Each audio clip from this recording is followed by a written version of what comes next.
झारखंड की राजनीति में रघुवर दास की वापसी चर्चा का विषय बना हुआ है। आज यानी 27 दिसंबर को रघुवर दास भाजपा की सदस्यता लेने वाले थे, लेकिन अब नए साल में वो भाजपा के सदस्य बनेंगे। रघुवर दास उड़ीसा के राज्यपाल पद से इस्तीफा देकर रांची पहुंच चुके हैं। उनके आगमन पर रांची एयरपोर्ट में भाजपा के नेताओं कार्यकर्ताओं ने उनका भव्य स्वागत किया। रघुवर दास ने भाजपा में अपनी वापसी को लेकर कहा कि भाजपा ही ऐसी पार्टी है जिसमें कोई भी समर्पित कार्यकर्ता शीर्ष तक पहुंच सकता है। रघुदास ने कहा कि पार्टी और जनता का हित ही मेरे जीवन का सर्वोच्च लक्ष्य है। यह मेरी प्राथमिकता रही है। जब से होश संभाला, सक्रिय रूप से संगठन का कार्यकर्ता रहा। उड़ीसा के राज्यपाल के रूप में अत्यंत सुखद अनुभव रहा।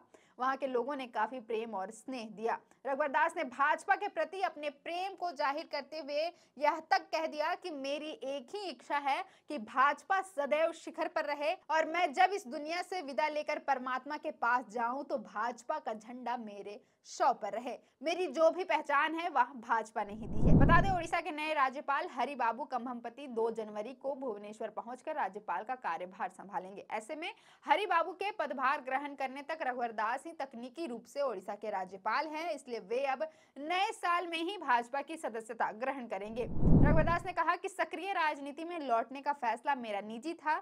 मैं बूथ स्तर से कार्य करता रहा हूं, संघर्ष करते हुए मैं यहां तक पहुंचा हूं।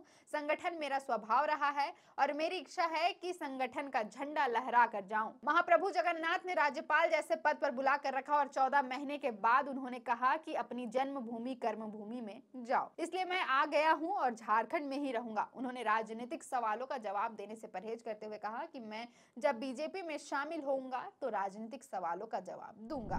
झारखंड में हार चुकी भाजपा को रघुवर दास की वापसी से किसी चमत्कार की उम्मीद है। उनकी उम्मीदों पर रघुवर कितने खरे उतरेंगे यह तो वक्त पर ही पता चल पाएगा।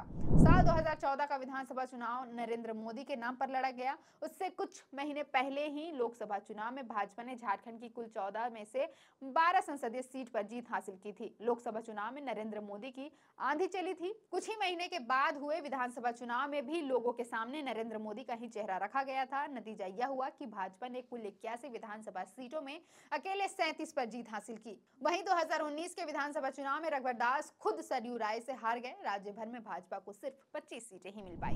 अब एक बार फिर रघुवर दास की वापसी से झारखंड की राजनीति में क्या बदलाव हो पाता है, ये तो वक्त आने पर ही पता चल पाएगा।